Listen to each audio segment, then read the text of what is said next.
Ainsi, après des centaines d'heures de jeu, j'ai enfin fini World et Iceborne. Comme je l'ai dit, je faisais toutes les quêtes, donc j'ai fait toutes les quêtes d'événements et j'ai gagné déjà pas mal de couronnes. Et avant de me concentrer sur les trophées de Iceborne, j'allais d'abord finir le platine de World.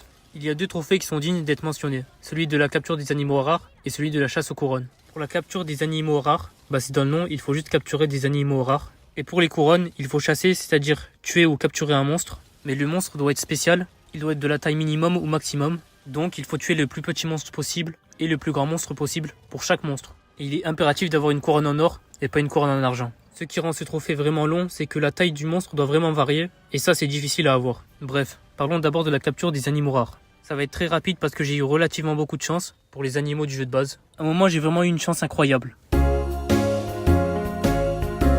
J'étais tranquillement en train de faire des allers-retours entre le désert des termites et le Val Putride pour avoir la marouette rugueuse, la marouette douce et le fossile vivant. Donc là, je suis dans le Val Putride pour vérifier la marouette et le poisson. Et là, pendant que j'inspecte le Mosquin à côté du bassin, je vois la marouette rugueuse. Sauf que comme un con, j'avais pas mis la cape caméléon.